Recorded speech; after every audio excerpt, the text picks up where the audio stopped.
guys, and welcome. This is Ageless Beauty with Erin. I am Erin, and today we are doing an Evil Lives Here. So, quickly, I like to kind of do this before every video because there was some confusion and about what I do and why I do it. And we're just going to go ahead and clear that out. So if it's not for you, thank you for being here. But you can leave. That's fine.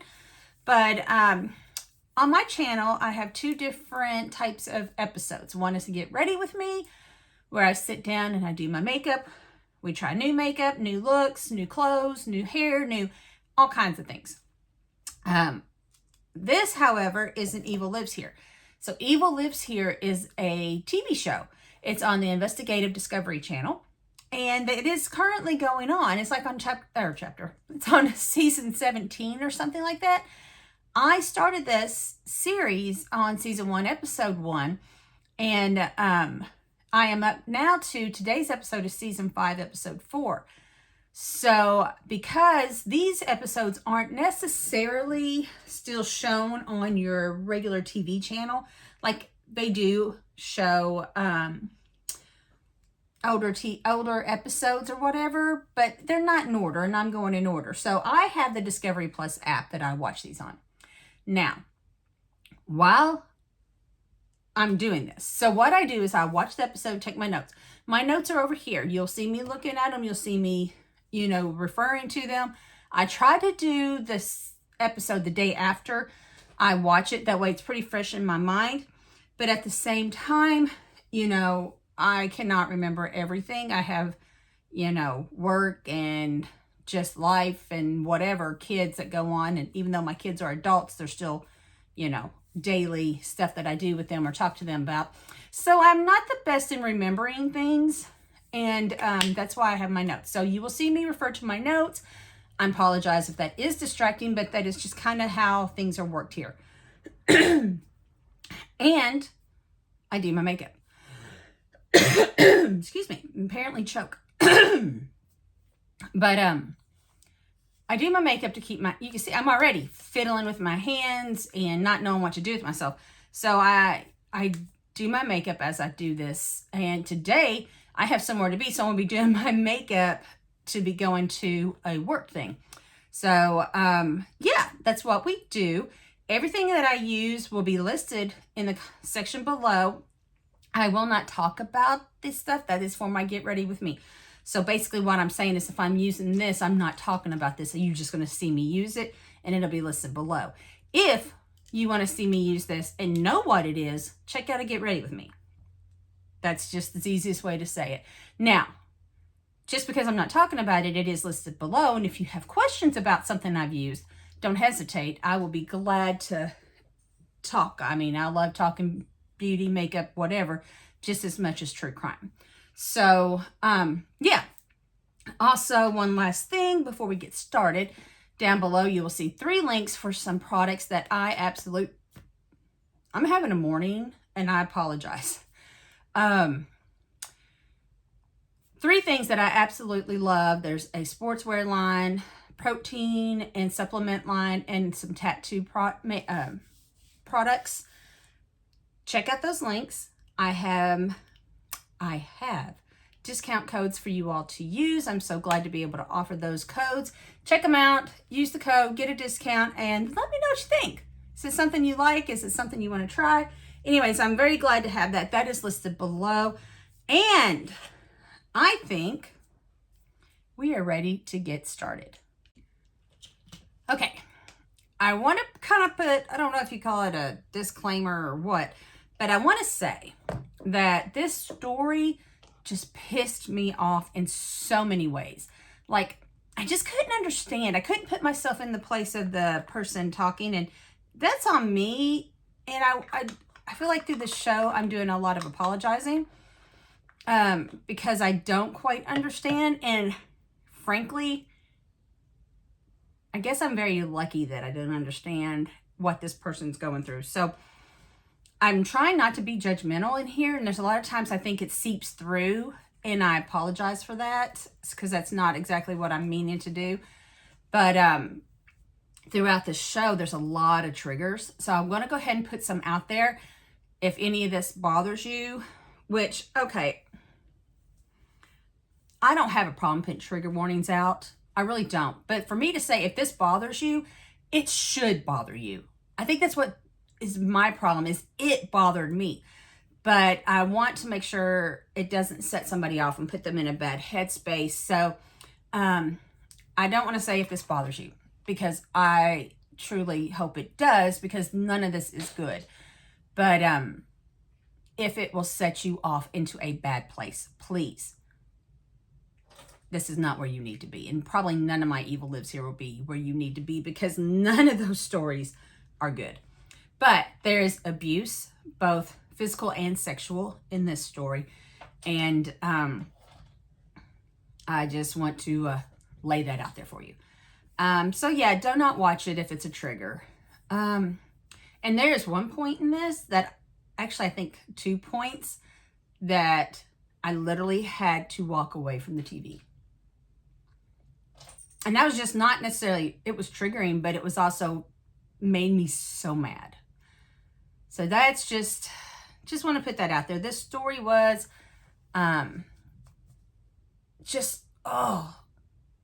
not a good story.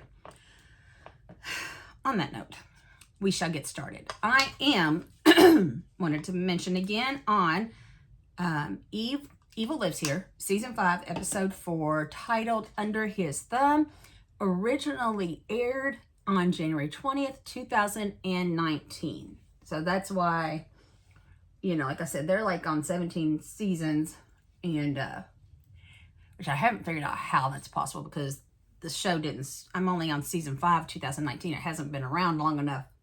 So they must do multiple seasons a year. Anyways, I digress.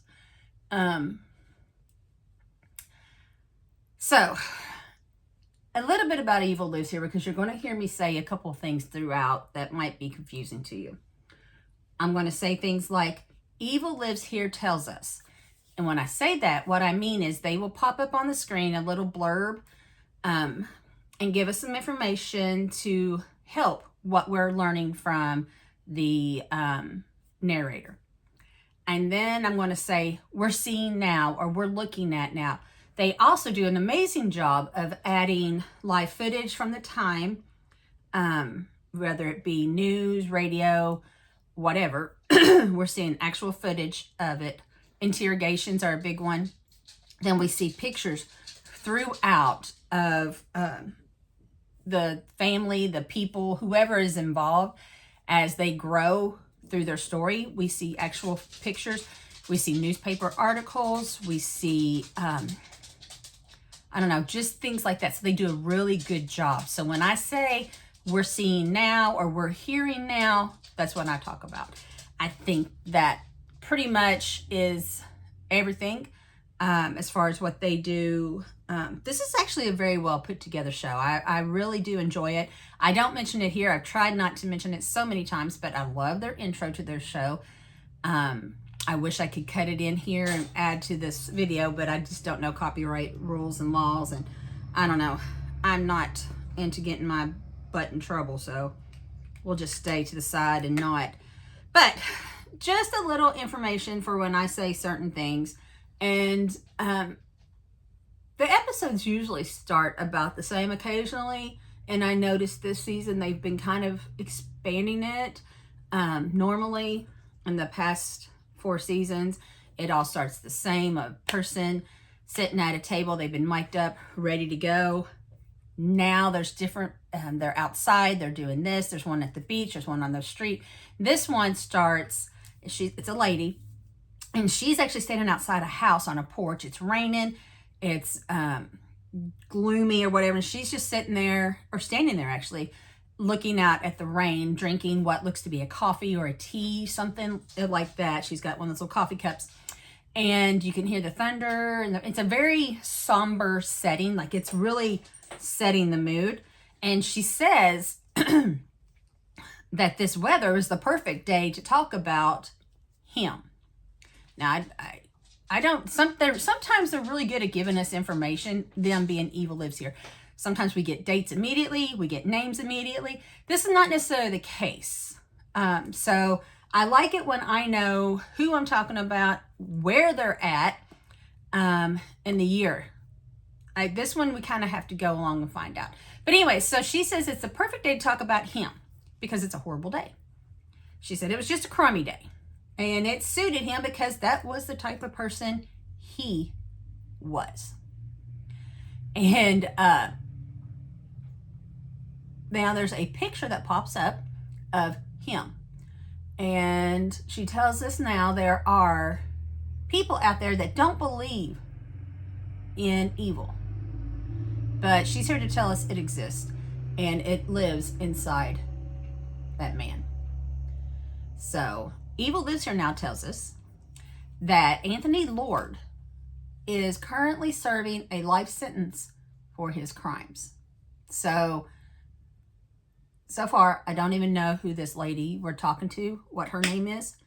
We just know Anthony Lord. Sorry, I knew if I didn't grab that, I would forget it. So now she's back, and she's actually now sitting at the table that I mentioned where everybody sits with the, I guess, the producer. The producers obviously are there. Sometimes you hear them, sometimes you see them pass things across the table to them, but they don't speak. And, well, crap. Sorry about that. So she's sitting there and she's being mic'd up, and she's telling us, she says, you know, I used to watch those TV shows all the time where a battered woman were on them, and I'm just like, I'm yelling at the TV, run, get out of that relationship. What are you thinking? And never quite understood. And same, put that out there right now, same. She never understood why they didn't just leave. She says, but now I understand it's not quite as easy as you think it is. And she always thought in her head that it just didn't make sense. Just leave the person. But she learned that it isn't quite that easy when she became one of those women. So now she tells us that before she met Anthony, she had been married and had 3 daughters. And after my last episode, if you saw it, where I had some really wrong things in my head, I am not going to assume these are young girls at this point until I know different. But looking at pictures of this woman, and she is with 3 young children. They're all in strollers. So at this point, I am thinking they are young. Like I said, I thought that last episode to turn out that it wasn't, because the timeline of that last episode was bonkers. But I don't know. I hate to assume that these girls are young, but it's kind of leading in that direction. So we'll tell you when I go along what I find out. So I don't know her name still, but she's with this, in this picture, she's with, like I said, 3 young children in strollers, 3 young girls. And she said her and her ex had a rocky relationship. She doesn't really say much about the ex. She doesn't really talk a whole lot about the ex. He comes up 1 or 2 times, but not in any way that explains what happened to the relationship. And I guess it's okay or understandable because it's not their relationship we're talking about. But they had a rocky relationship. And when they split, and this might be why they had a rocky relationship, she was pregnant with her 4th child, and that daddy wasn't in the picture. Okay. Again. Now she tells us her name, and her name is Jamie Clark. And Evil Lives Here tells us that she is evil. She's evil. No, they tell us that she's Anthony Lord's ex-girlfriend. So they were never married. They were just girlfriend and boyfriend. Okay. And now she's telling us how she met Anthony. And she says she met him through mutual friends. And she said she hit it off with him immediately. Said, he was just really good person. He was very sweet with her kids, and seeing him interact with her children was amazing because her kids were her life, she says. And she says seeing him act like that and behave like that with her children, she knew he had to have he had to have a good heart. He had to be a good person. And Evil Lives Here pops up and says, but Jamie didn't see the blackness in Anthony's heart. But there had been signs. Wink. And I do that because if you've been with me for a while, you know that is kind of Evil Lives Here's thing. They like to say, they didn't see so-and-so, but there had been signs. And I always like to add that little wink afterwards because it's just... But just like mentioning the opening credits, I try not to do that every time. Haven't done it in a while, so I thought, it was time to add the wink back. Okay, now we're going to hear a lot of stories. So Evil Lives Here, when this person's telling us their story, that's what they're doing. They're telling us the stories that happened in their life that led up to the main event. So I'm going to say, and now we hear, and here we see, blah, blah, blah. But it's just basically how it is. We have to learn what goes on through this relationship that got them to from point A to Z. So now we're going to hear a story. And this story, there was a lot of red flags. People, do not ignore red flags. Please. So, and this first one that she's telling us is such a huge red flag that this is where my disbelief starts happening. And I'm already there, and I'm sorry. Okay, she's telling us this time when she introduced Anthony to her family. And she says her aunt kind of pulled her aside when Anthony was talking. I don't know if it was her uncle or whoever, but talking to him and playing with the kids. And her aunt pulls her aside and says, I've been hearing some not great things about this Anthony guy. Jamie shrugs it off. She says, it was her aunt. I started to say mom, but she's like, it's just a bunch of bitter girlfriends telling stories and lies. She said, they're just rumors. But her aunt tells them the rumors were about Anthony being abusive and how he liked to hit his partner. And then the biggest rumor of all, the biggest stop right there of all, is that he's on the sex offender registry. Now, before I get going, I have an honest question because I don't know, and I should have looked it up. If you find out, say I find out somebody in my neighborhood is on this registry, and I kind of want to say the answer is yes, but can I look into it? Like there is a registry. I can look it up and find out what they're on the registry for. I'm honestly curious. If you know that answer, please let me know. I think you can. I know I have checked when my kids were younger, and it's not a laughing matter, and I'm not trying to, but I used to check it regularly in the neighborhoods that we lived because I had 2 young kids that were constantly, out riding their bikes or playing or whatever. And no, that one registry is not going to tell me there's nothing evil in my neighborhood, but it was also something I wanted to know. So I think the answer to this is you can, but I am literally curious if somebody knows for sure. So when you pull it up and it tells you John Doe is on that list, does it tell you what for? That's my question. If you have the answer, please let me know. So anyways, back to the story. When she finds out, when her aunt tells her that John's on this, not John, who's John? When Anthony's on this list, it goes against everything that she thought she knew about him at this point. And she didn't believe it. She's like, that can't be true. I mean, I think that was her exact words. That can't be true. There's a mistake, whatever. And her aunt's like, well, just be careful, which I would have probably been a whole lot more than just be careful, but what do I know? Anyways, so it's huge. That's a huge allegation, right? Right. So after my rant here, she does come back and say that she needed to get to the bottom of it.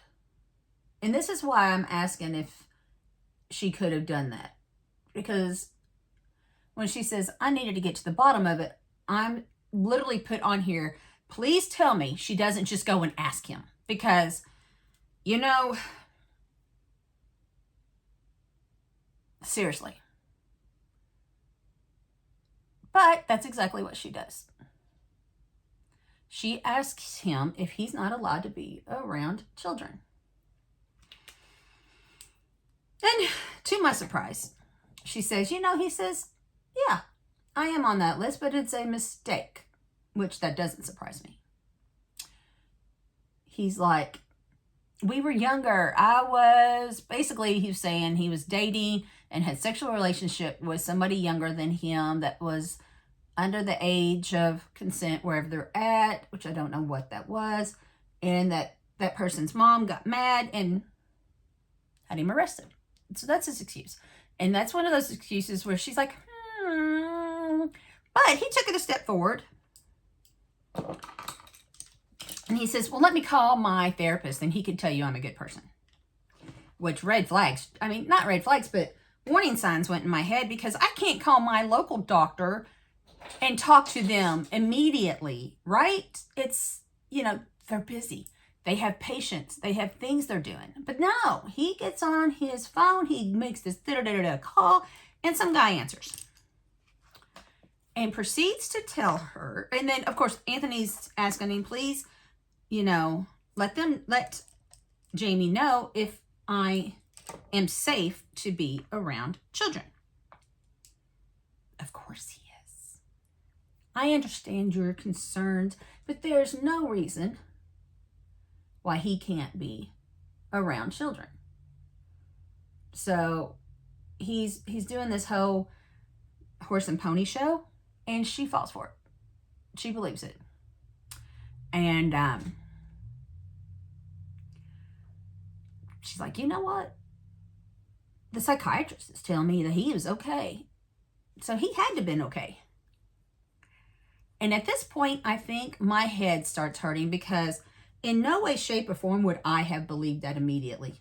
Now, like I said, that's when I asked you guys if there was a way to confirm somebody I could call, something I could do that would have confirmed what he was on that list for. Because, spoiler alert, that wasn't it. We'll get to that. That wasn't it. But she's apologizing at this point. I'm so sorry. I should have never doubted you. Whatever. And he's like, oh, honey, it's okay. You're a good mother. And just proceeds to go on that. And at that point, I also had I had a lot of thoughts through this show. And again, I am not trying to offend. I'm not even going to say I'm trying to understand because I'm not. There's nothing about this story that I want to understand. What did I do with that?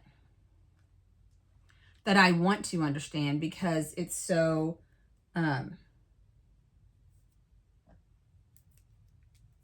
screwy.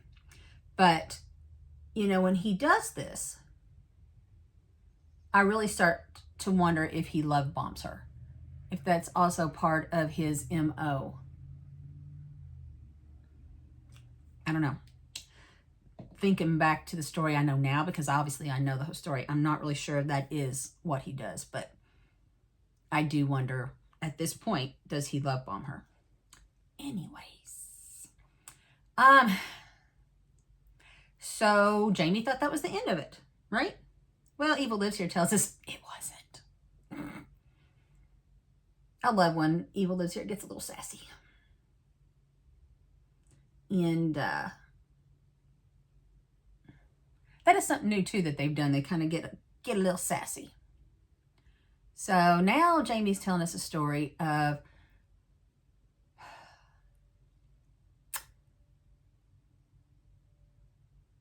when her quote unquote biological father comes over to the house. And that's exactly how she says it. So there's a story there.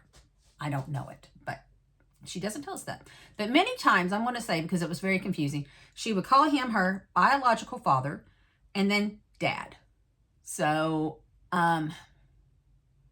yeah, like I said, it's got to be a story, but it's one that they did not incline to tell us. That's okay. Again, didn't have anything to do with the story itself. And I'm just going to say, there's a lot they don't tell us. I find that out later. Anyways. Okay. Her biological father has come to visit. And he and her are in the living room talking. And he's showing, he has concerns. Good old biological dad. Because he has heard the rumors about Anthony and not being able to be around kids, and he's being abusive, you know, and then of course she's doing the same thing. Oh, it's just ex-girlfriends telling stories. They're just lying, blah, blah, blah. It's not him. She's like, I just couldn't understand why nobody was happy that I was happy and the girls were happy. Okay. And, but, you know, the dad's insistent. Dad's saying, you need to think of your girls. You need to think of your kids, blah, blah, blah. Well, Anthony shows up. No surprise. And I want to say, because this becomes a thing, but he doesn't live with her. Right now, they're only dating. They have 2 separate houses, but he walks in her house like he owns it. Like he can tell people what to do, how to do it, when to do it. And he expects people to obey him. Another sign, another warning flag there that was ignored. But get back to the story. He just walks in and sees that they're talking, and he's like, what's going on here? And she says, Dad's like, well, I am talking to my daughter. You got a problem with it? And yeah, he did. He had a problem with it. And they start yelling and carrying on, and Dad pretty much is like, the dad called Anthony a pedophile. He didn't want him around her children, blah, blah, blah. And Jamie's like, well, I was really worried that Anthony was going to swing on my dad. Then she says, because if it had gotten physical, he wouldn't have stood a chance against Anthony.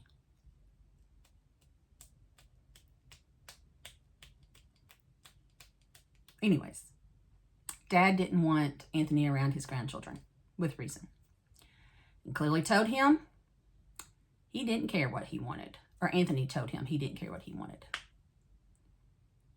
And then he told her dad to get out and never come back. And this is where I'm like, excuse me, this is my home. You don't have the right to tell my family to get the hell out. Whether I tell him to get the hell out, it's one thing, but you don't have the right to come into my home. But no, that's what he did. He told her dad to get out and never come back.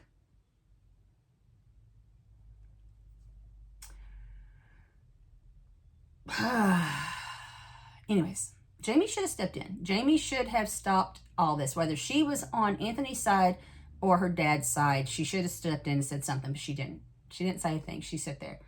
And she let Anthony have his way. She said her dad left. When he did, he gave her a look of worry. But he left and didn't come back, and she never stepped in. She says, this is what I was talking about. When it came to her family and their opinions of Anthony, she was mad. She was mad. They couldn't understand how happy she was and how happy the girls were. So Anthony told her not to have contact with her father ever again. She didn't need the rest of her family. She only needed him. And Anthony says, Jamie says, I chose Anthony over my family. So she didn't have anything to do with anybody in her family for the longest time. Okay.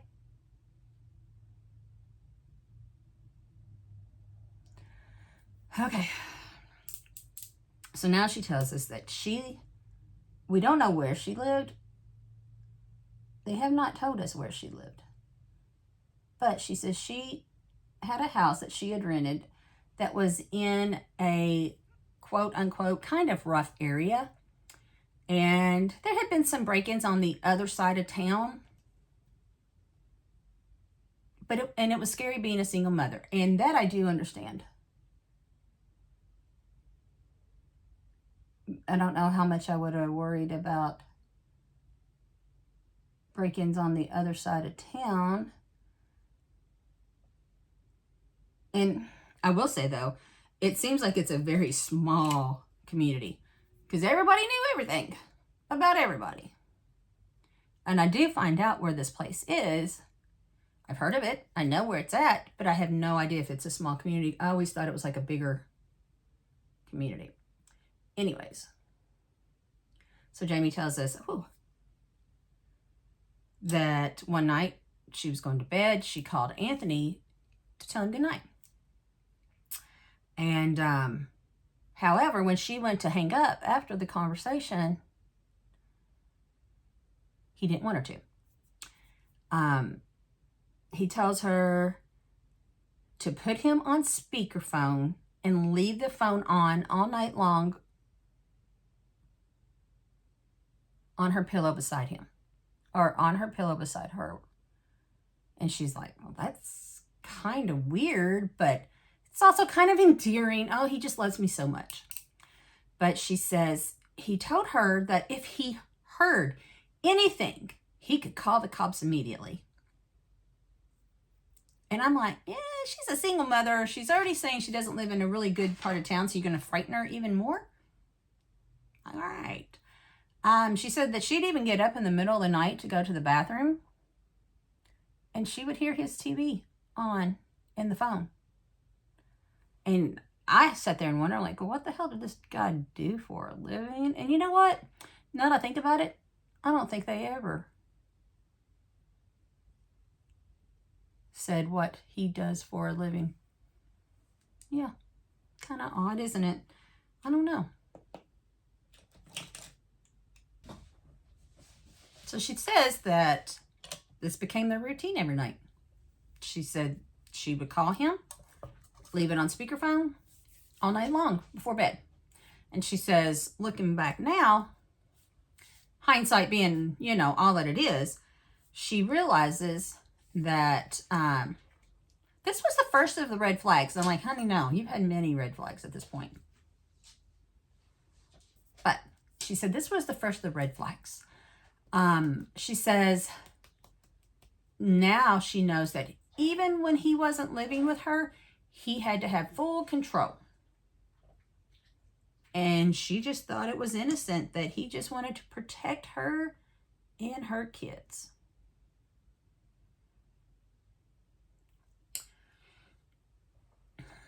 So then Evil Loser tells us that Jamie decided there was an easier way for him to protect her and the kids. And I'm pretty sure you know what I'm going to say. They moved in together. So he moved in with her. And she thought she was making the right decision. But Evil Lives Here tells us that Jamie would soon discover that she had invited danger into her home. And if anyone ever tells you that Evil Lives Here is not a bit dramatic, they are lying. And like I said a minute ago, I love the sassy, dramatic side of Evil Lives Here. Just do. So now we're looking at pictures of Jamie, or Jamie is looking at pictures showing us of Anthony and her daughters.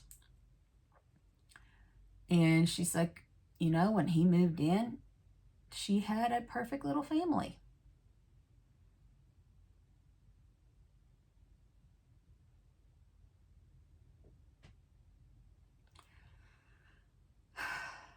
But now she's like looking at these pictures saying it was a joke.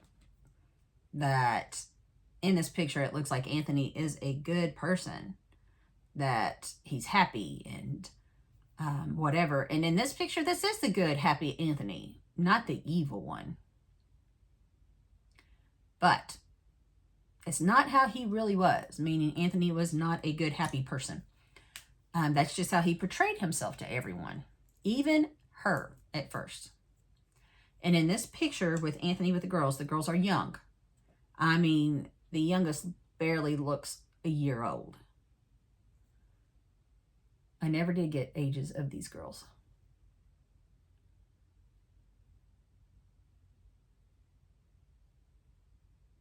So now it says that it didn't take long for Anthony to start showing his true colors. Oh, hello.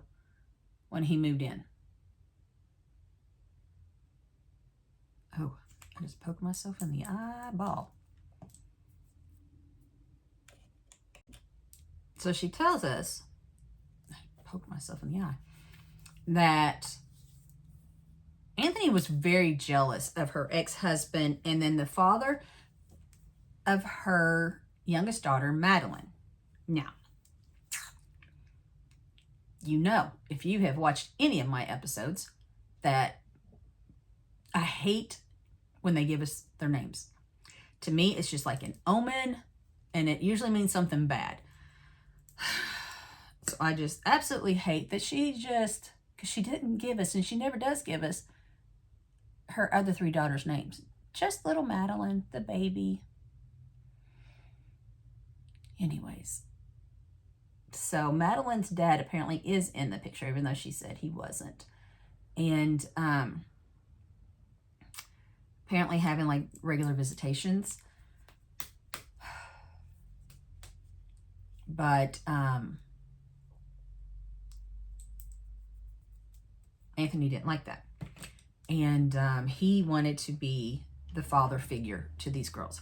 Not their actual father. I mean, you know, come on. And so she tells us a story of one time when Madeline's father had come over to visit or had taken she doesn't really say, she just said Madeline's father was there with Maddie. And of course, here comes control freak, and he's coming out of the house after, I guess, the dad's dropping Madeline off. And there's just so much about this.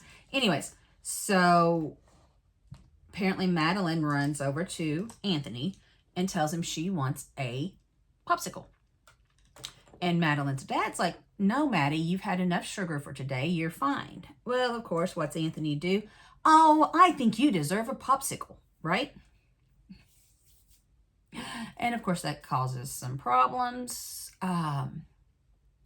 between Anthony and the dad. And at which point, Madeline's father told Anthony, you may live here, but you are not her father. And Jamie says, Anthony lost it. You could see it. She said you could see Anthony's eyes like glaze over. And Jamie says he looked, I want to mispronounce that word, maniacal. That's the word I want, maniacal, I think. And it scared her, because I guess this is the first time she's seen this side of him, right? And where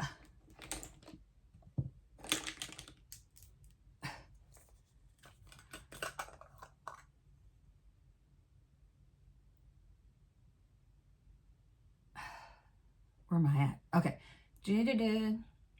Jamie says that Anthony told Madeline's father he knows where he could hide a body that nobody will find it. I might just be saying there's another red flag flying here. I might say that, but I won't. But so Anthony is like he is threatening this father. Basically, I can kill you and hide your body, and nobody would ever find you. And in a move that, I don't know, I want to think most people would question, but maybe it's just me. maybe I'm just thinking too hard about this, but Jamie goes to Madeline's father to tell him to calm down. Now, I want to reiterate here. Anthony is the one that's come out, went against the dad's wishes, which is okay, whatever. And then when the dad says, basically, no, you're not the father, approaches and threatens that he knows where to hide a body, that he could kill him, hide his body, and nobody would ever know. And then Jamie approaches the dad to tell him to calm down.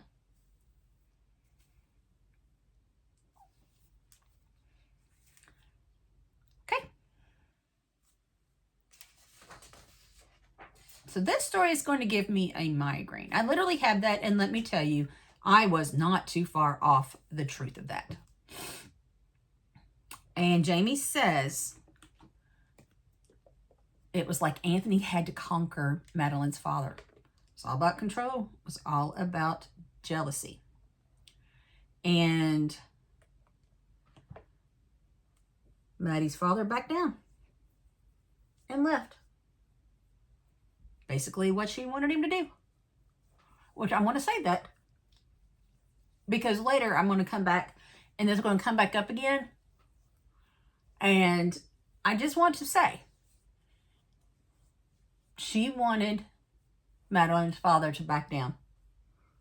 I know she didn't want to cause any more drama, cause any more problems, but she wanted the dad to back down and back away. And then she's mad when he does. But we will get to that part. Anyways. And I want to reiterate, that's a hard word, again, that these are literally my gut reactions. And I apologize. I am not trying to judge because it gets worse. And I have never been in this situation, thank God. So I don't know what I would do. I could sit here and say, I would hope I would do X, Y, and Z. And I hope that's what I would do, but I don't know because I've not been in this situation. I do struggle with the flags that are flying that she's missing. I would hope if I was in this situation, I would see these red flags and listen to them or hear them or whatever. But I don't know what I would have done if I had been, I don't know how Jamie is here, but she was a single mother, 3 young kids. So I don't think she was very old. And I like to say I would have gotten the hell out of that relationship. I don't know. She's not me and I'm not her. So what I think I would do doesn't matter. It doesn't matter because this is what she did. And she did what she thought was the best, whether I agree or not. And so I'm trying. I can't put myself in her position. I really can't. I tried. But I do want to admit that I don't understand. I freely admit I don't understand what she's going through. But I don't want to be condescending or downplay. And I think sometimes through this, it might slip out. So please forgive me. That is not my goal. If I pause, it's because I've wrote something and I'm trying to reword it in my head. So, I'm not here to offend anybody. I truly feel for the situation she put herself in, or not, she did not put herself in. That was the wrong thing to say. I truly feel for the situation she found herself in, and I truly feel for anybody else that has found themselves in these positions. So, I just want to lay that out there. Again, I know I'll apologize a lot through this, and there'll be more trigger warnings as we go because it just does not get any easier. It does not get any better. But just wanted to say that. Anyways, onward. So now Evil Lives Here tells us that Madeline's father, oh, like I said, he gave in to the threats and basically just quit coming around like she wanted. However, her ex-husband, the father of the 3 girls, sued her for custody. And she says, that's when I found out the truth.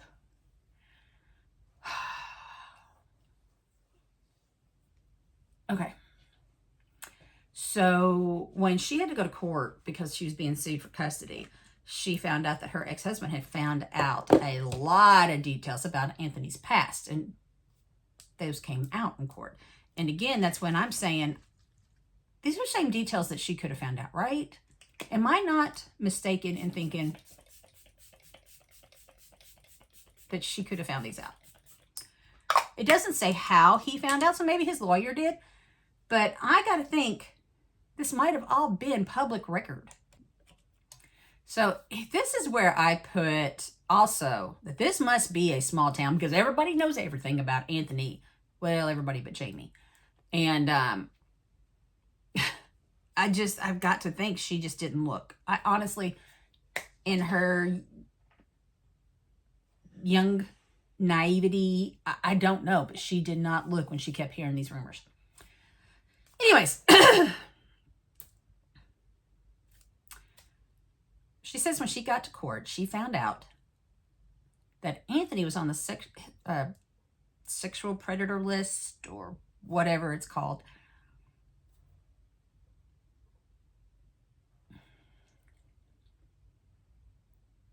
Because he had molested a 6-month-old child, his niece. And this is the first part where I have to walk away. I'll literally get up and leave. And I had to take a 20-minute break, flush my brain out, do some stupid stuff around here, do some actual work. Yeah.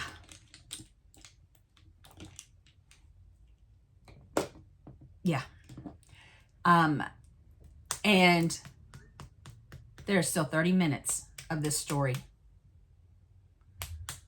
So I know things are going to get really shitty really fast.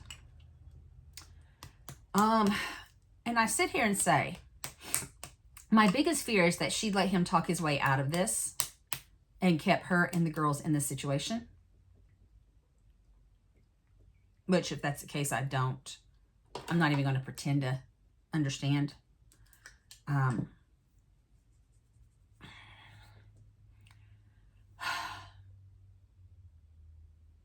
But I will continue to watch it and find out what actually happens. But I am not afraid to say when I learned he molested a 6-month-old baby, I wanted to murder this man myself. Okay. So what did Jamie do? Okay. They had an argument. She confronts him. They had an argument. And she qualifies that, she is not a fighter. So everything in her, she is not a fighter.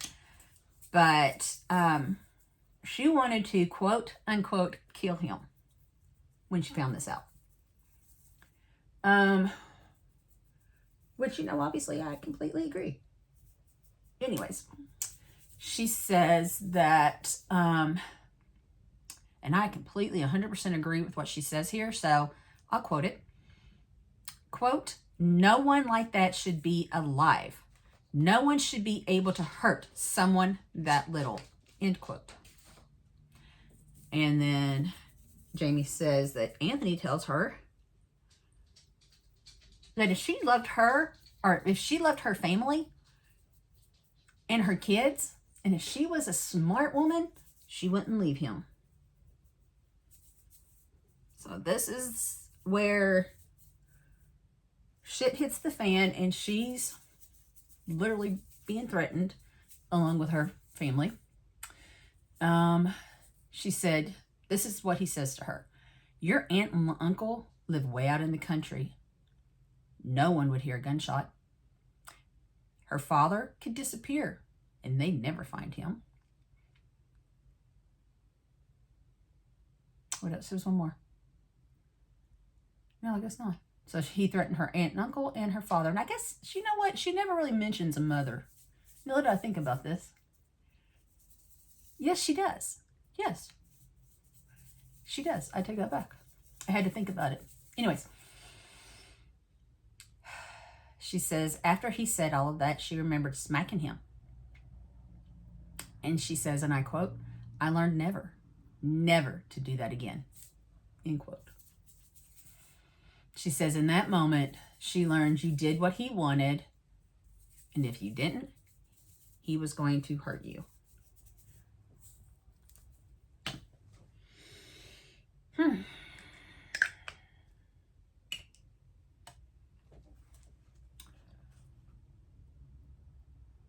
Anthony told her that there was nowhere she could hide from him. She says she knew that if she ever left, he'd come after her, and it would or could be fatal.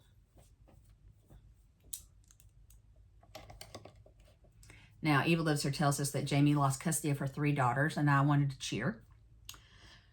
Not that I think any woman should ever lose custody. I take that back. There are some women that should never have custody or have children. But in this case, I cheered because the kids were getting away from this abusive situation they have found themselves in. So anyways, and then we're going to kind of backtrack when I say this.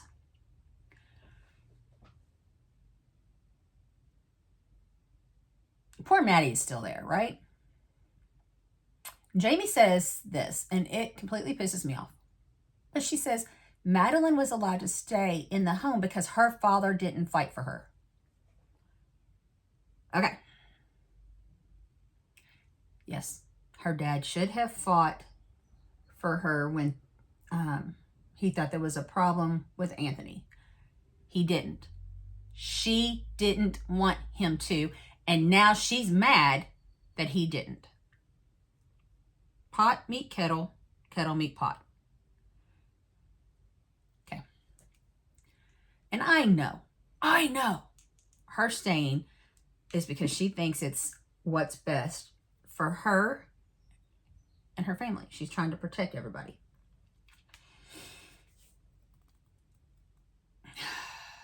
But to be mad at Maddie's father,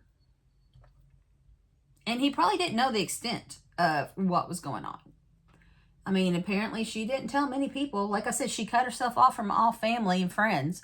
So they probably had no idea. Dad probably should have fought for his daughter. But you can't be mad. He didn't when you literally told him to go away. Like you told everybody else in your life. Okay, getting off my soapbox.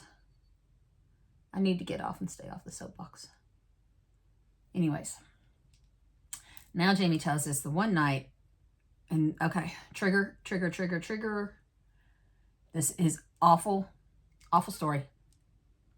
There's sexual abuse here, sexual assault, and the need to want to literally hurt somebody when you hear the story. They had to get together at their house. You know, just the perfect couple having friends over for drinks. And he had 2 guys over. She had never met them before. And she said, you know, they were just sitting around talking, having some drinks. And she tells us now, they wanted a little bit more than drinks. Of course, she didn't know that. She says, I got up, went to the bathroom. When I came back, Anthony said, you're his tonight. And she didn't know what he was talking about. Until one of the 2 men approached her and was physical with her. And sexually assaulted her.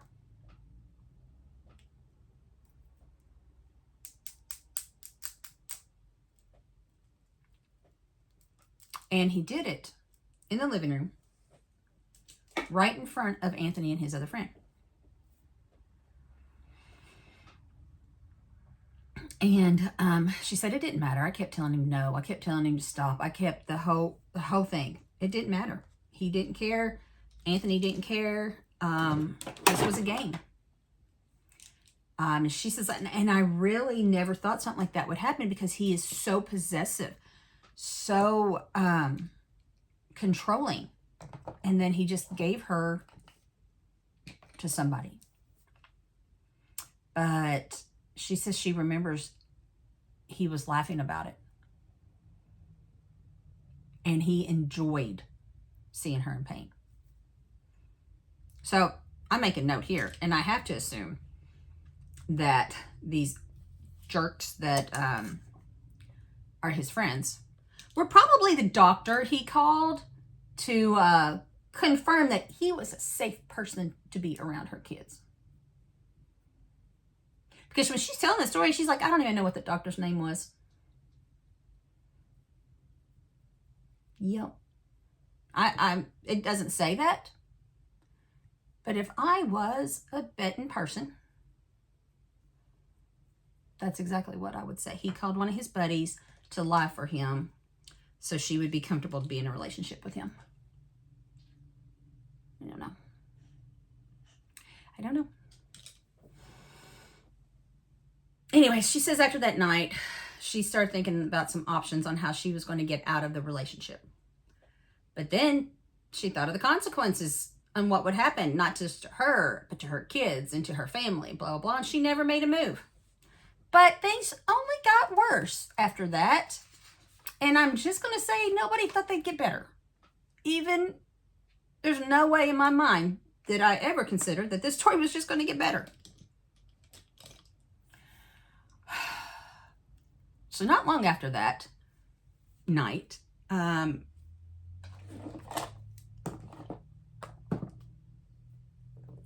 Anthony decided he's going to spice things up. He's going to,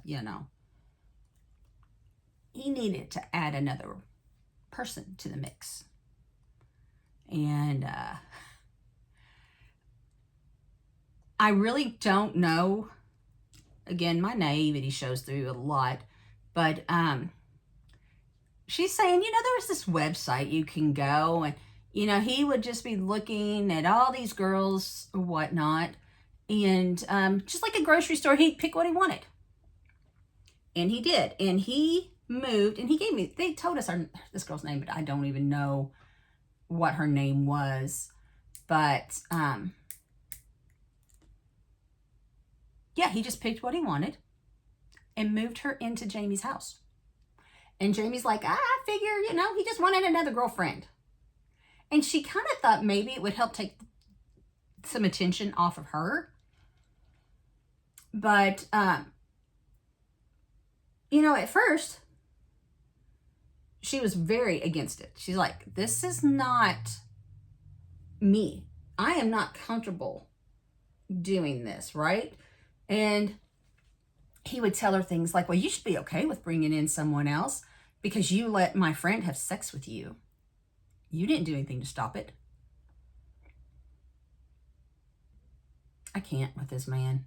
I don't think I could say that enough. So, yeah.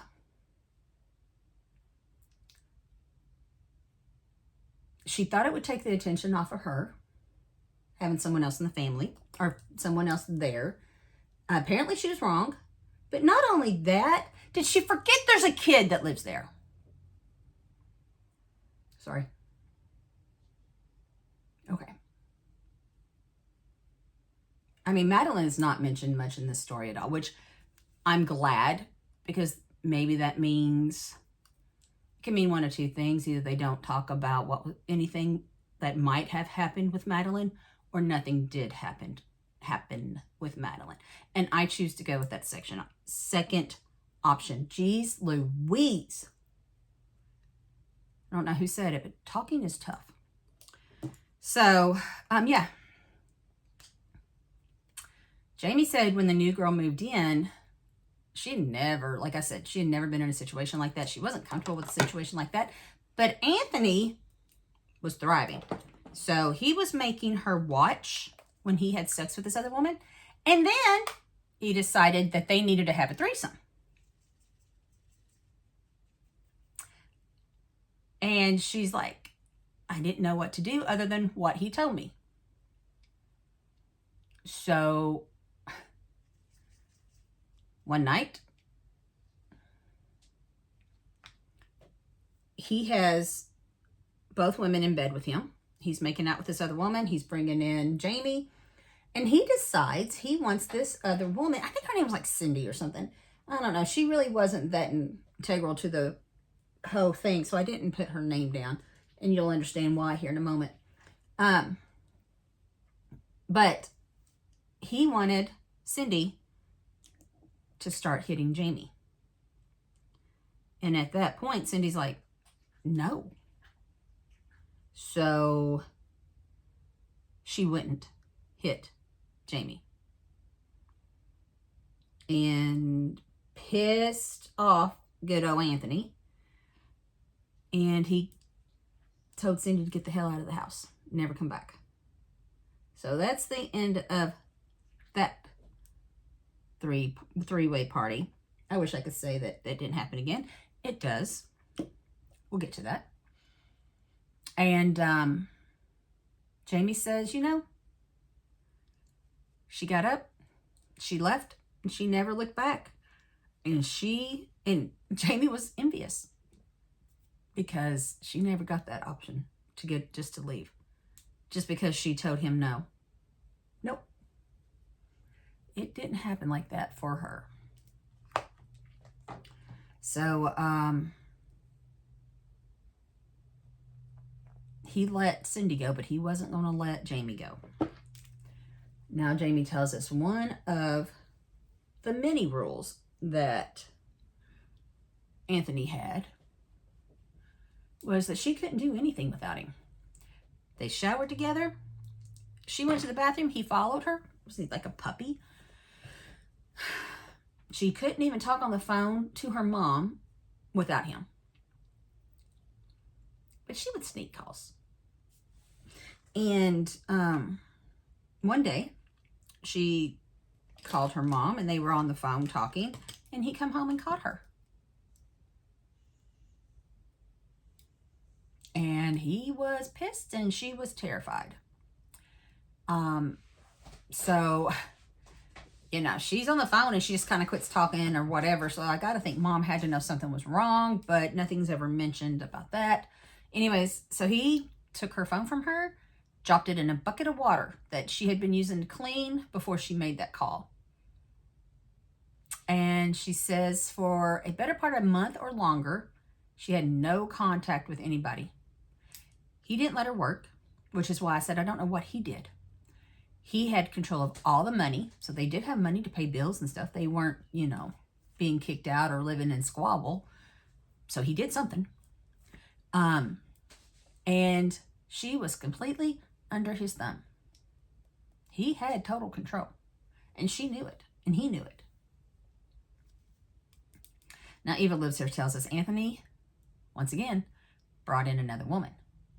And we get her full name this time.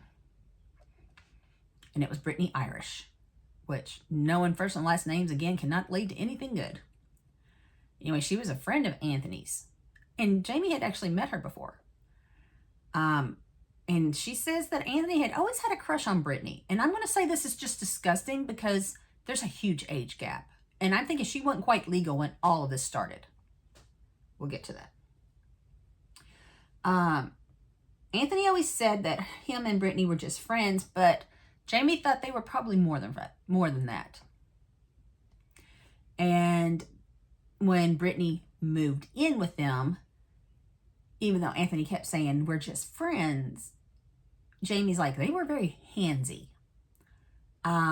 Very hands-on with each other. And she knew they were more than just friends. But she didn't care. She says she thought maybe he would become obsessed with Brittany and let her go. That she would finally be free of him. I can probably say we all know that's not going to happen. And she tells us this story. They were all three out on the deck one day. And Anthony makes, what does she call it? A declaration that they should all have kids. And Jamie's laughing and says, yeah, I've got plenty. Yeah, I don't need to have kids. Y'all have fun, whatever. You know, she's making a joke of it. And Brittany's like, are you serious? Like, not exactly what I'm signing up here for. But she didn't say it like that, but she's like, are you serious? And he was. He wanted both of them to have kids with him. I'm like, okay, that's a little random. It's not, and it is, because we know he wants to control. And to control somebody, having kids with them is, you know, a pretty good way to do it. But I mean, I feel like, and maybe not, maybe it's just me, but I kind of feel like it kind of came out of the blue. I don't know. Maybe it's just the way they tell the stories. Anyways, he wasn't joking. He wanted kids with both of them. And kind of literally told them this is what was going to happen and how it was going to happen. And they were only, they're not allowed to complain. They had to go with this. But Evil Lives Here pops up and says, yeah, things didn't quite go how Anthony wanted. Again, I love me some snarky Evil Lives Here. And then we find out that Brittany didn't stay very long. I mean, I guess she got her ass out of there. And she went back home. I wrote on here, she probably hightailed it once Anthony demanded she had a kid with him. Anyways, it says Brittany went back to her ex, Kyle. Apparently, Kyle and Brittany had children and decided to make it work with, you know, between them for the kids' sake. I'm all for that. I just wish people would stick to what they're doing. Anyways, that meant that Anthony did not have control over Brittany anymore. And that was not something he was happy about. And it pushed Anthony over the edge, she said.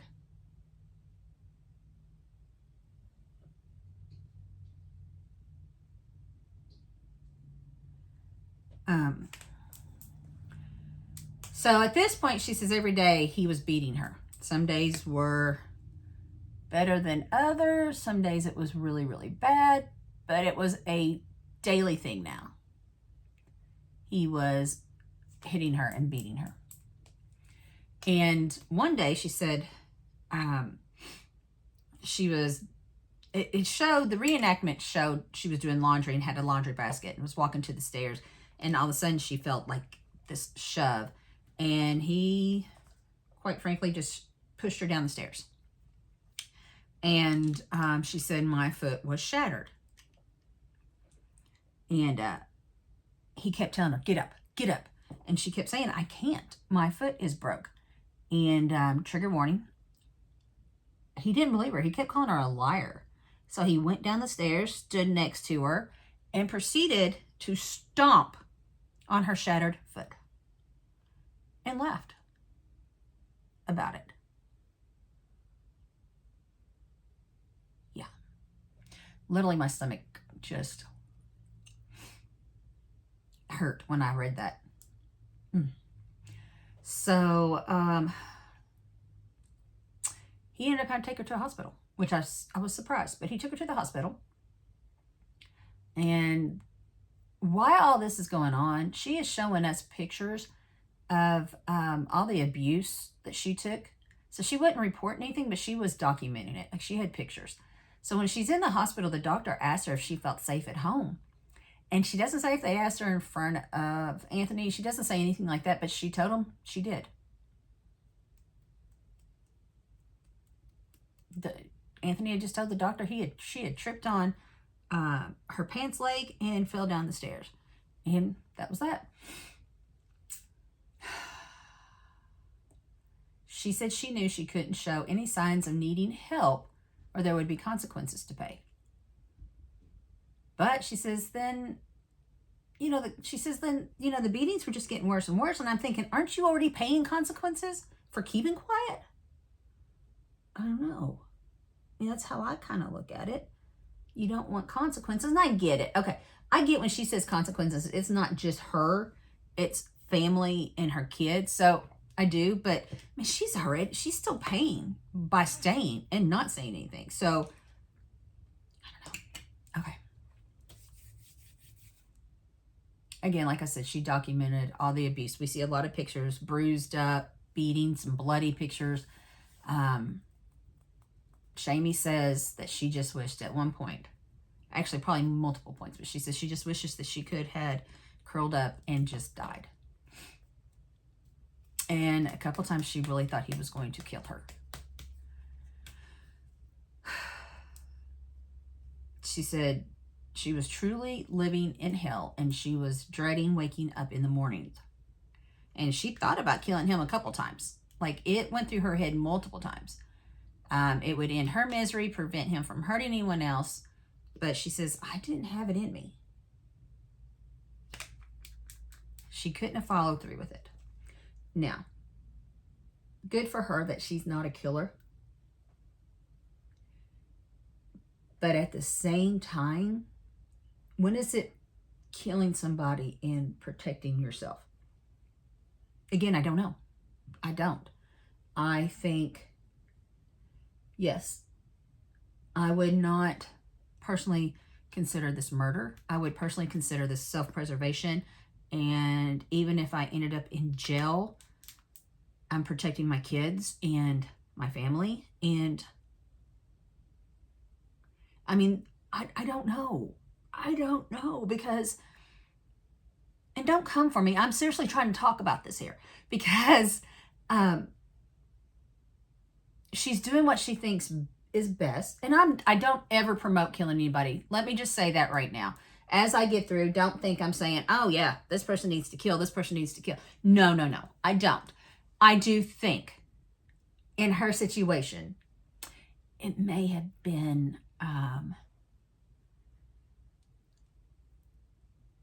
something I would have considered. And something I would have considered not just for me. If it's just me, you can live through a whole lot. If it's my family, my kids, that changes, right? I don't know. I don't want anybody to think I'm like promoting murder over here. I'm not. I'm just trying to understand that she didn't follow through because she wasn't a murderer. And I get that. I do. And I'm okay with that. But I just wonder, what is everybody's thoughts on? Is there a... Oh man, I'm getting in such a black hole here. So we'll just forget that. Anyway, so she didn't have it in her. She couldn't go through with it. We'll just end that there. But she says, or Evil Lives Here tells us that she came up with another plan. And that plan was to convince Anthony to let her get a job. And apparently, I find that a little weird because it wasn't quite as hard as she thought it would be, considering he hadn't let her work. But when she started talking about bringing money in, you know, all he saw was what? Dollar signs. And I don't know what he used that money on. If he was he drank a lot, did drugs, or anything. But he saw dollar signs and he agreed to let her get a job. And her plan was to work and save up money to finally get out from underneath him. Which I get. I think all of us would think, okay, maybe I can finally get out from underneath him. But at the same time, I'm like, didn't you just tell us that he literally controls all the money in the house? That he controls everything? So I don't know how she thought she was going to do it, but I am happy with the fact that she is now got a plan. She is working on a way out. So, okay. Might have holes in it, and I'm sure it would. You know, she's no mastermind. We're no mastermind. But she's got thoughts. She's got plans. I love that. However, I think it went terrible. I think it went horribly terrible. So one night she was 10 minutes late getting home. And Anthony was furious. Like, he demanded she come in the house right there. And, you know, didn't even ask her where she was or what she was doing. He literally grabbed her by the throat, slammed her against the door, and began to choke her. And she says she remembers everything getting phasey, everything fading and getting blurry. And when she woke up, she was on the floor next to Madeline, who was crying. And she told Maddie they had to run. So she did. She grabbed Madeline. They ran next door to their neighbors and called 911. And I love this part. Love this. She said that the neighbor let her in, obviously, didn't know what happened, but he was going to make sure to protect his home and them until 911 arrived. And how many stories have I covered? How many stories have we heard that the neighbor, when threatened, so like if whoever you're running from follows them and then threatens them, they let you they just go. And I get that. I do. But this guy was like, no, bitch. You're not coming in my house. You are not getting these women and child. And he had a gun. And when Anthony showed up, he pulled his gun and told him not to come any closer. Do not get on his property. He needed to leave. And he protected them until the police showed up. And I love that. Good on you. So, the cops showed up. And he was arrested. And she said watching him being handcuffed was the best day of her life. She said it was over. And I'm thinking, yeah, right. And then Evil Lizard pops up and says, Jamie thought, you know, or Jamie thought, something like that. So when he went to court, he only got 3 months. And even with her begging and pleading for her life and her kid's life, the judge says, nah, that's the average time. 3 months. This is when I had to get up again. This is when I had to walk away. Because, I guess I don't even need to say it. You all understand. 3 months. Whew. But I got myself back together and I sat back down. And Jamie says a temporary restraining order was issued. But I was thinking this and she says it. That piece of paper ain't going to do shit. He is not going to stop coming after her because she has a piece of paper that says stop.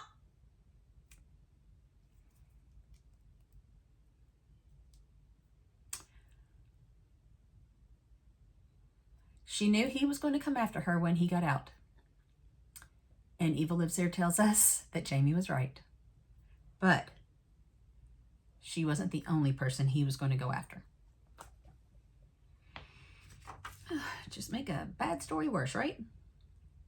So now Jamie tells us after he was released, no matter what she did or where she went, he was there. And I'm just going to say, I really need to look up more on restraining orders because this is the second story that I've had that the first one maybe a month ago was so absolutely tragic. And that piece of paper did nothing because of loopholes. So I really need to, and I'm not going to get much into it here because I started to, and then I don't really know enough about what I'm saying, so I won't go into it. But I do need to look into restraining orders and find out what that is, what it does, how it does it. So anyways, He would drive by the house, going up and down the street, making sure she saw him. And then he'd park across the road from her and just stand outside his house or outside his car and watch. Very reminiscent to the last story a month ago. She said she called the police, just like the last story. And the police told her it was a public road. They can't stop him. That sounds familiar. She said he was within his frame of so many feet from her. So they couldn't do anything. And I wrote on here, yes, my migraine has completely formed. Jamie says that Anthony knew the boundaries and he would stay right on. I mean, he walked that edge like a professional. And in my personal opinion, this probably wasn't the first time he's done that. So, yeah, he's walked it because he's familiar with what he needs to do to get by with it. Anyways, she became paranoid. Shocking, right? She's always looking over her shoulder because everywhere she went, he was there. So she was always looking over her shoulder looking for him. She'd keep her house locked up tight. She had 3 locks on her front door. Good for her. She would keep all windows closed and blinds shut so he couldn't see in. And she said that every little noise she heard scared her to death. Was this the time he was breaking in? Was this the time he was coming after her? And she never knew when he was going to, but she always knew he was. She didn't want to live in fear. Like, she told herself, I am not living in fear of this man. But yeah, the worst case scenarios always went through her head. The what ifs and what's he doing now and that kind of thing. So she might not have wanted to live in fear, but she did. So now Evil Lives Here gives us our first date. And it says July 17th, 2015, Anthony finally snapped. And Jamie's telling us that the night before, so on the 14th, or the 16th, excuse me, when she went to bed, her cell phone didn't charge. It wasn't hooked up right or whatever, and died. And it, pissed her off, but it is what it is. So she just plugged it in to let it charge. And when she gets it charged enough and gets it turned back on, she's like, oh my God, she had so many notifications, so many missed calls, voicemails, family, her mom, her aunt, her dad, all kinds. And as she's scrolling through them, she gets another call and she answers it. It's her aunt. And her aunt's like, are you okay? We couldn't get a hold of you. We were worried, sick, whatever. And then she tells her that Anthony has gone on a rampage.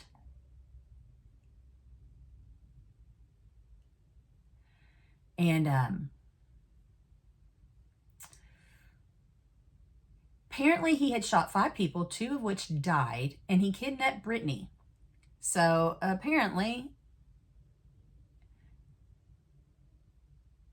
I don't really know if,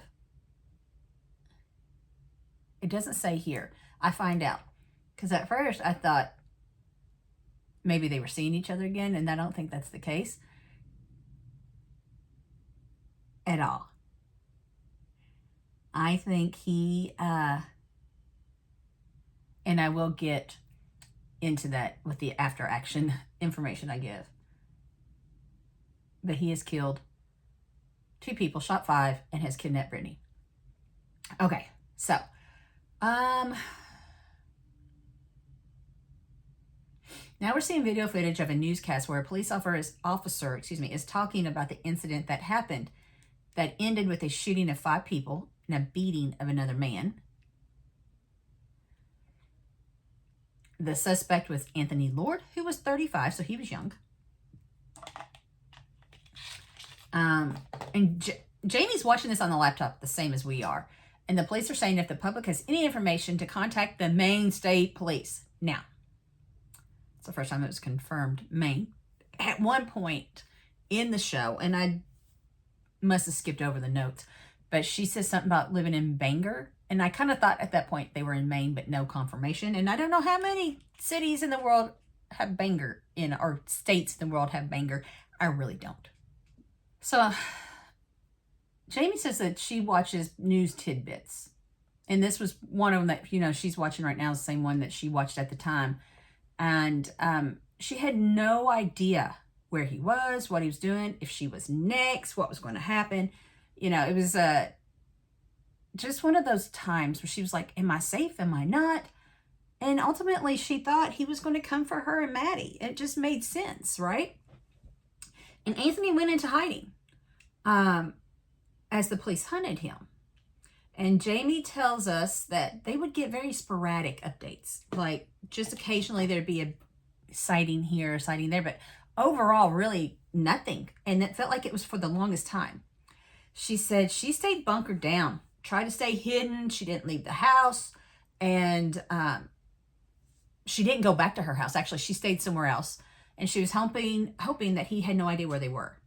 Then Eva Lister tells us that Anthony led the police on a high-speed chase and was finally apprehended. So Jamie tells us that when she got the call that he was apprehended, it was like a big sigh of relief. I can understand that. And she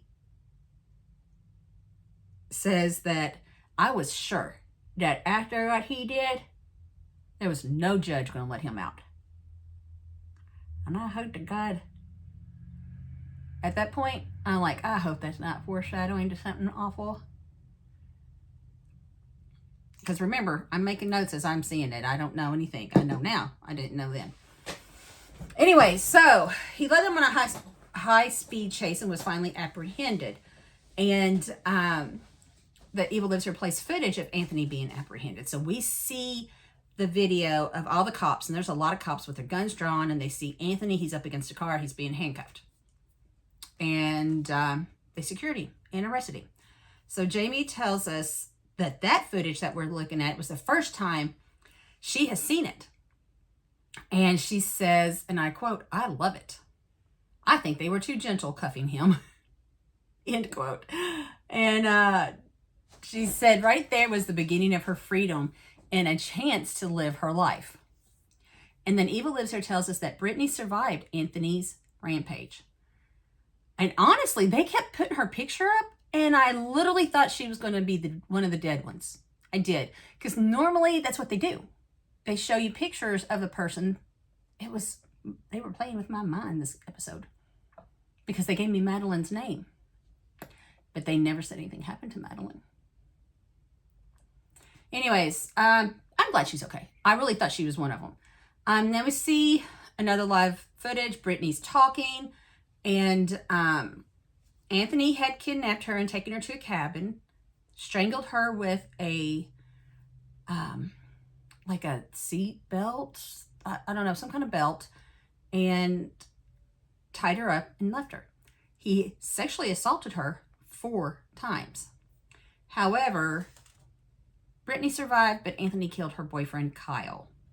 And he shot Kyle right in front of Brittany. She said she didn't have a chance to say anything, to do anything.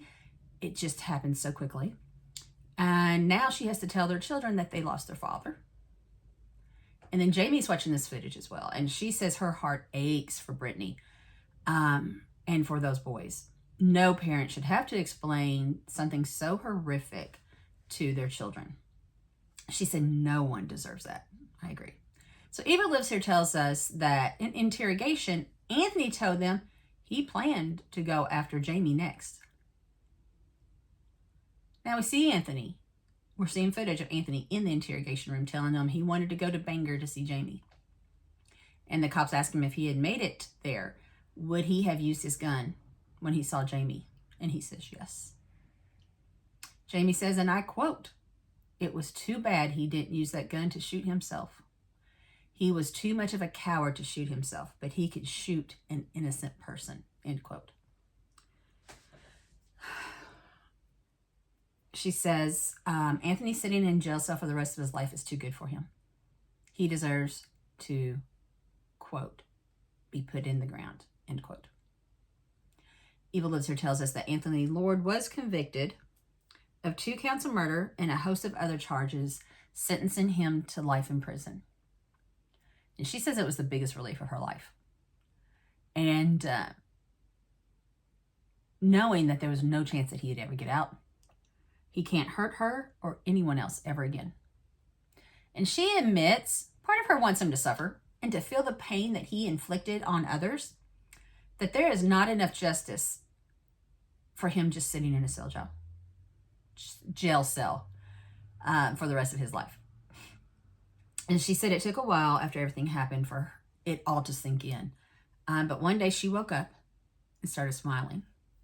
She realized that she was never going to get hit again. And that was when it really hit her that she was going to get her life back. She says she's finally in a place in her life where she can be happy and not afraid. She says her and her ex are co-parenting and doing the best to make sure that there's equal time between both of them and the girls, which I love. She doesn't mention anything about Madeline's father, so I don't know how that went or where that stands. But she's doing her best to push forward and leave all this tragedy in the past. She wants to watch her kids grow, be happy, and prosper. That's a good end to an awful story. But let's get into what they didn't tell us, because there's a lot. And yeah, I was kind of shocked, some of the stuff. So, I Googled Anthony Lord, and that happens to be a popular name.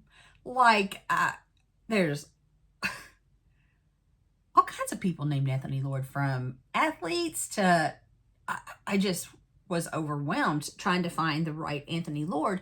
And there's usually a Wikipedia page. There wasn't one. So I did find the cinemaholic.com, which you guys know I love to go to because it's literally about the story I just watched and fills in some of the details. So in an article titled, "Where is Anthony Lord Now?" titled or dated July 3rd, 2021, I learned these facts of the stories. Anthony garnered local headlines after a 2-day spree that included burning down a barn, robbery, murder, kidnap, and assault. He had that bingo card going. He had a long criminal history, and it was a convicted sexual offender for 3 crimes of unlawful sexual conduct with a minor. 3 crimes of unlawful sexual contact with a minor.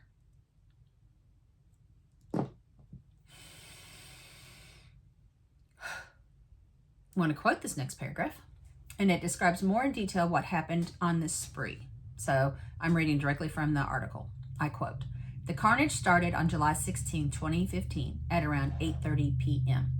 Anthony set a barn on fire in Bendikia, please excuse that, I don't know, Maine, before driving down to Silver Ridge Township, Maine, where he broke into Carrie Mayo's house. Anthony then proceeded to tie him up and assault him with a hammer. Anthony stole his gun, his pickup truck, and left again about 4:50 a.m. He then drove back to the scene of the fire and entered a home, and then shot 55-year-old Kim Irish and 22-year-old Kyle Hewitt at around 5:15 a.m. Kyle was the boyfriend of Kim's 21-year-old daughter, Brittany. Brittany was 21. I have to think she was very close to being a minor when she was living and having this relationship with this 35-year-old man, or 30s, whatever. I don't know how many years passed. Anyways, she was 21. At the time, Kyle was shot while he was asleep on the couch. An autopsy confirmed 8 .22 caliber bullets inside his body. Little overkill there, bub. Kim was injured, but survived. Remember, he shot her, but she did survive.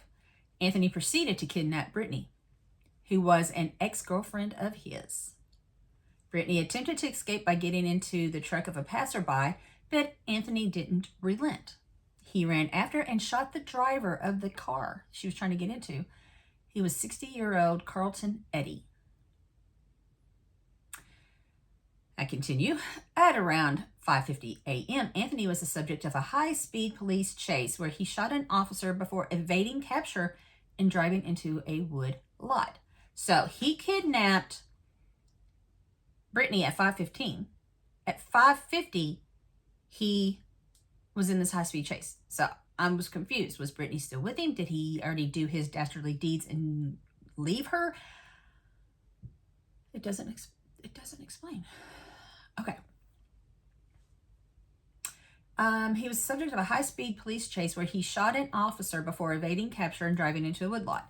There he fired at 58-year-old Kevin Tozier and 54-year-old Clayton McCarthy. Anthony would later admit that he shot at them because one of them asked questions about an injury on Brittany's arm. Makes me think Brittany was still there, right? Am I crazy here? So he's doing this high-speed chase with her in the car. Kevin died with 3 bullets found in his body, while Clayton was able to survive and call for 911. After that, Anthony took a truck from the lot and drove down to his uncle's house, where he eventually surrendered. His uncle stated that he was arrested without incident after giving up weapons he had on him. An 18-hour manhunt ended with him being arrested in the morning of July 17th. Somewhere. I don't know where Brittany went. I really don't. Anthony was charged with multiple offenses and admitted to killing 2, wounding 3 others, in addition to assaulting Carrie. So, like I said, I wondered where Brittany was. This whole thing didn't make sense. He had her. I'm pretty sure he had her during the high-speed chase, but it doesn't say at what point he decided to drop her off, do all that. And then she talks about where she was assaulted in a cabin, but it never said anything about it. So there was a whole lot there, just a whole lot. So there's another section titled, "Where's Anthony Lord Now?" And it says, and I quote, July 2017, Anthony pleaded guilty to 2 counts each of murder, attempted murder, elevated aggravated assault, theft of firearms, and 1 count each of arson, aggravated assault, and eluding an officer. 1 count of kidnapping and 2 counts of reckless conduct with a dangerous weapon were dismissed. I don't know why they dismissed the whole Brittany thing. Because that was the kidnapping. He kidnapped her.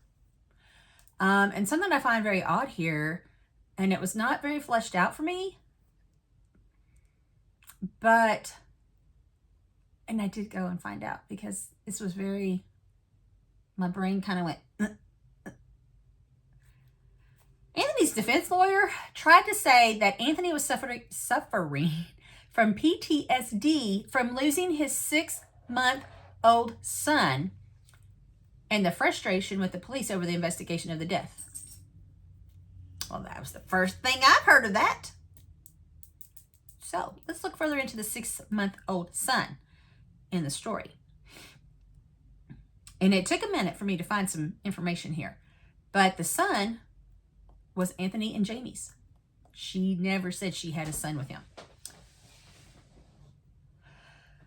Let me just tell you what I found out. The son was named Larry. He died of a skull fracture and bleeding in the brain. Article says that Jamie was living with a boyfriend, Jesse, at the time. He was found guilty of the murder of the baby, as he was the only one with the baby when it happened. Jamie even testified in court that Jesse was a doting father. And I just think I'm going to end this here. I want to say, Jamie has crap-tasted men. Now, I'm not blaming her for anything that happened to her. I'm not. But, whew,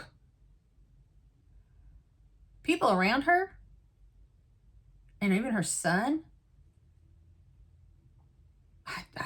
my mind was blown with that little bit of information, and I really didn't know how to, I still don't know how to process that. I really don't, because I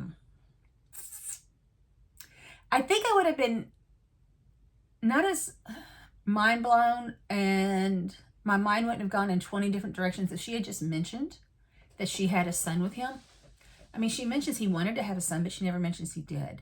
And then she's quickly moved on and lived with Jesse, who was convicted of murdering said son. And I understand why she didn't say it, because it really doesn't make her look good. But even through all that, like I said, I don't blame her for what happened to her. Having bad taste in men happens to all of us.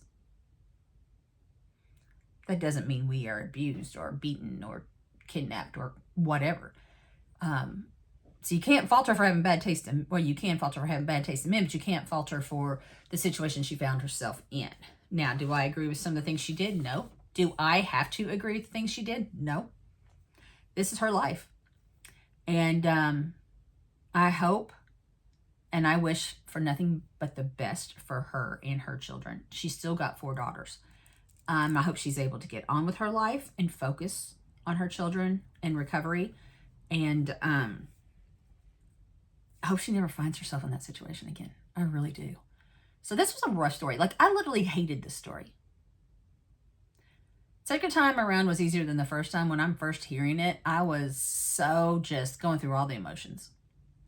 I still went through a whole lot of emotions here. And I apologize. And I truly hope I didn't offend anybody, because that was never the goal or the point. I'm just trying to process this the best way I could. And it's probably not to everyone's liking. And I apologize for that. So anyways, thank you for watching. As always, you guys, I love you. Thank you for being here. If you're new, if you're not, if you've been with me for a while, I love you all. Don't forget to hit the like button. Subscribe to the channel so you can keep up with new episodes of Evil Live Here. Check out the past Evil Lives Here. And if a get ready with me and doing my makeup and talking makeup and beauty and blah, blah, blah is your alley, check those out as well. Let me know your thoughts on this. I'm sure a lot of you have thoughts. Let me know. If I offended you in any way, please know that was not the intention. And until next time, guys, goodbye.